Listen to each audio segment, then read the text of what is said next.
to another episode of Curtain Call Conversations. I'm here today with two lovely ladies currently starring in Heathers, the musical. Yes, we have Heather McNamara and Heather Duke themselves with us today. Daisy Twells and Sedona Sky, how are you?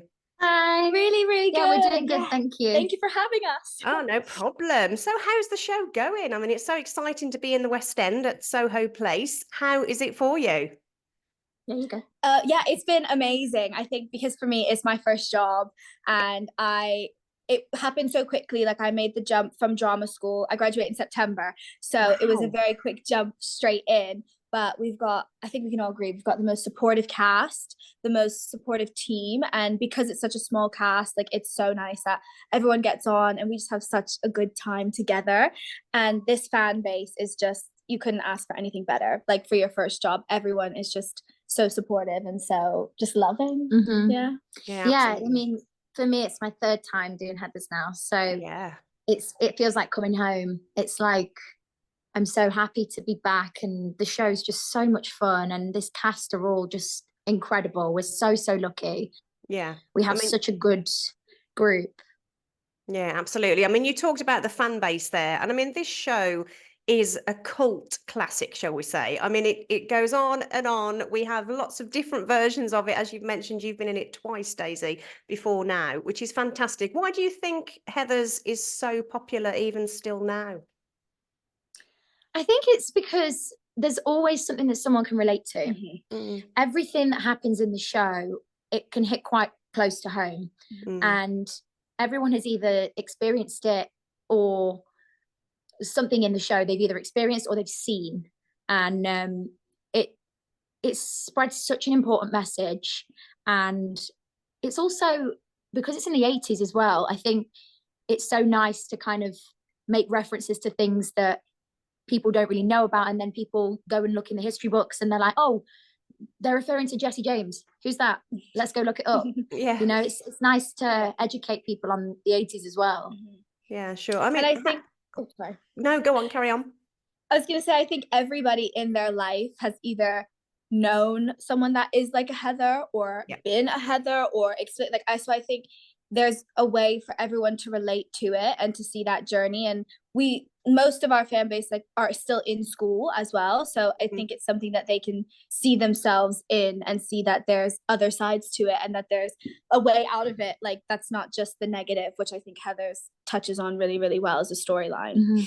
Sure. I mean, obviously the three Heathers are, pivotal in the whole story, with Veronica, etc. I mean, obviously Heather Chandler is the ringleader.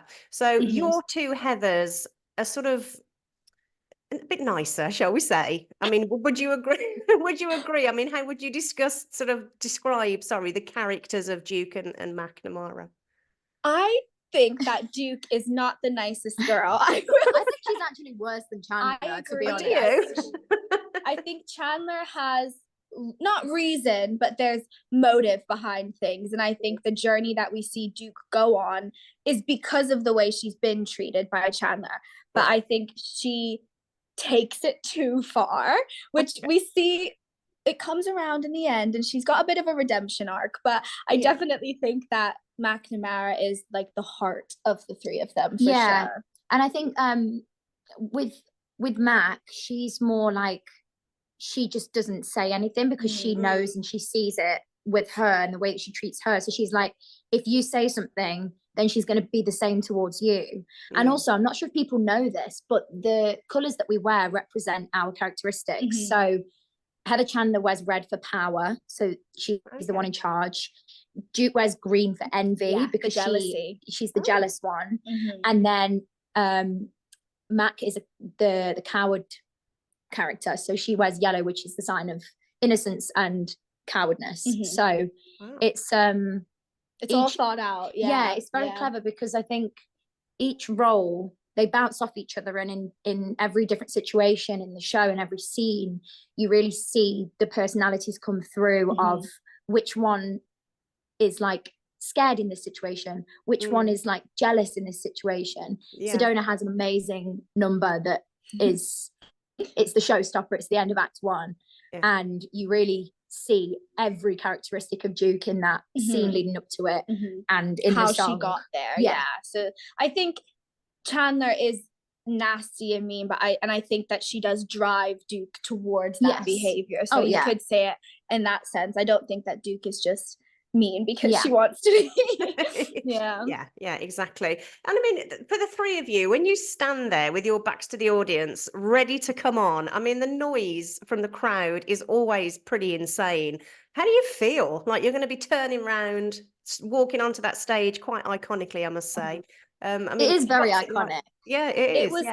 So I like, for me, the first show, we were emotional. Yeah, we were emotional. And because it was my first time, I think I was feeling a lot because it was my first professional, it was my first everything.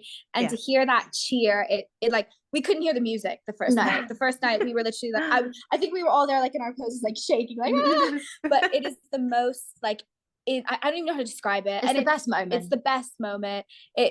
You just feel, and I think that sets the tone, like, for us as actors as well, of what power the Heathers hold in that moment, that even the audience feels that. Yeah, you've got them in the palm of your hand. Yeah. And like, we always know what the crowd's going to be like based on the Heathers reveal. So we kind of like know what to prepare ourselves for.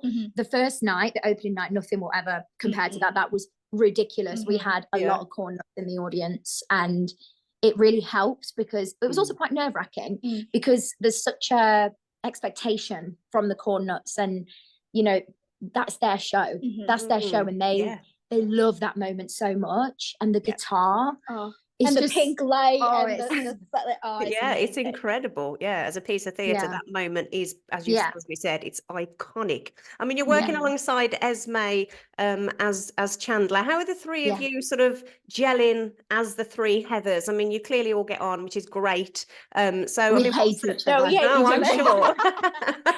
I'm sure. I didn't want to say, we have the best time together. We're What's it so like lucky. when you meet? What's it like when you sort of meet the first time as a three, that you're going to go through this journey together? And what was that, especially for you, Sedona? Obviously, it's your first professional job.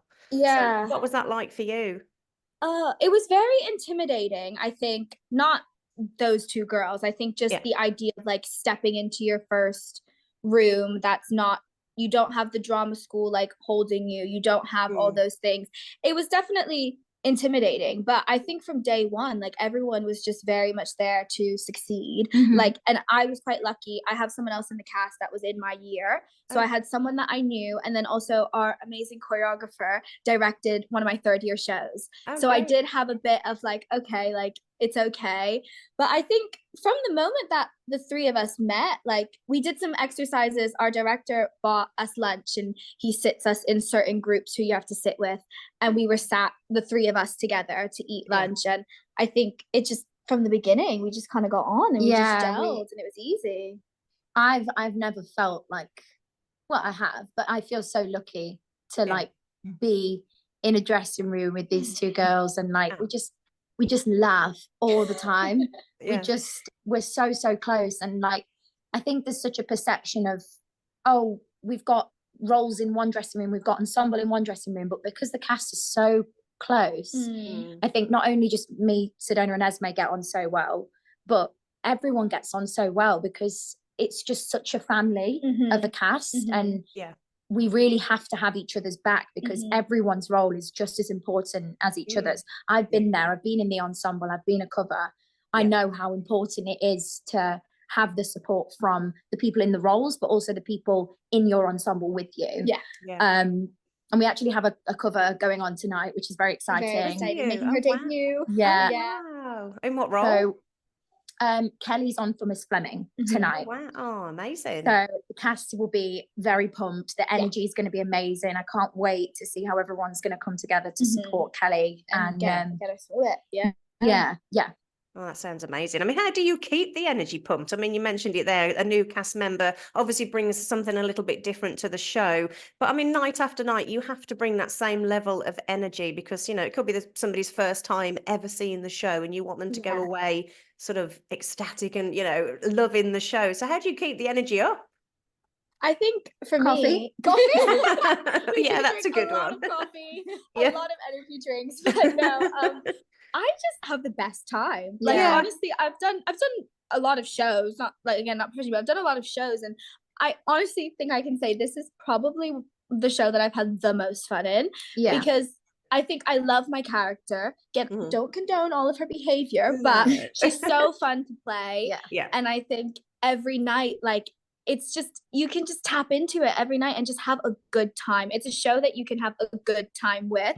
We touch on on heavy subjects, but it's done in a way that is enjoyable to do as an actor, and I don't walk away feeling drained every day, which I think is a really good thing to have in a show. The bows as well, the finale is super energetic, and getting involved with the audience. I think it's kind of hard actually to come down after the show. It's not difficult to it's not difficult to get energy for the show, because the music, the soundtrack, Larry O'Keefe's music is amazing.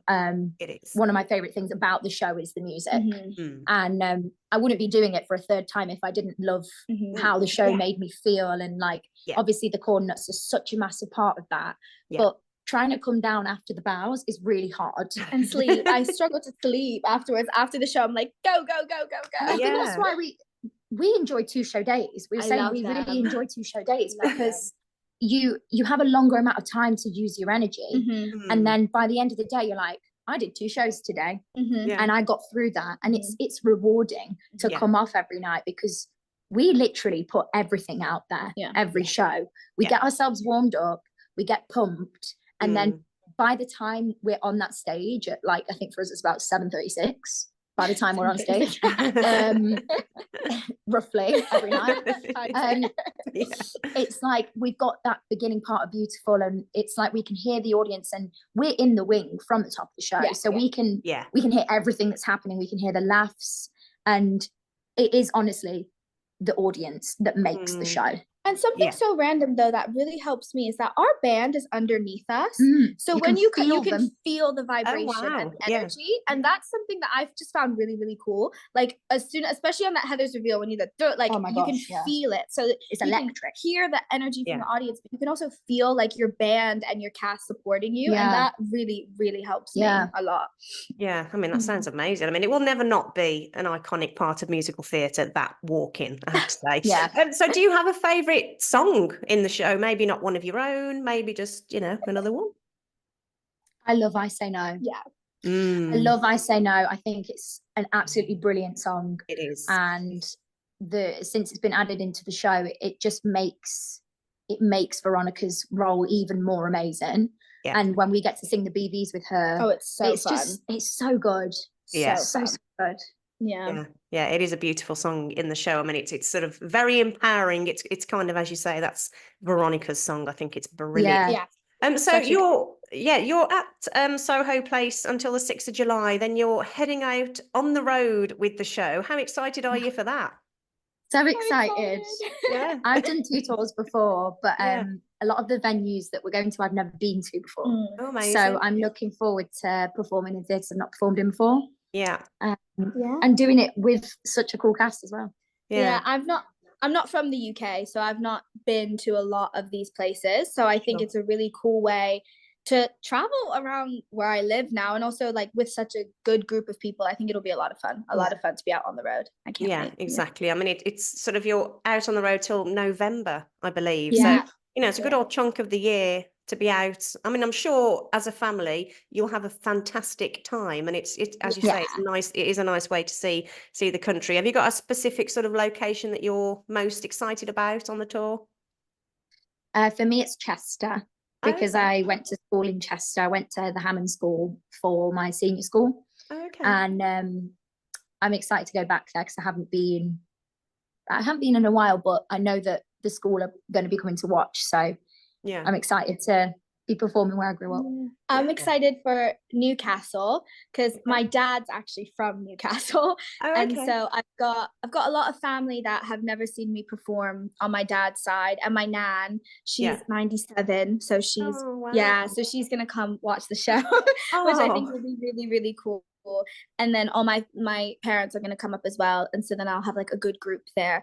And I grew up like visiting my nan and going to the Theatre Royal, so I think it's going to be really surreal to be performing in a theatre that I grew up going to, so I'm really excited for that.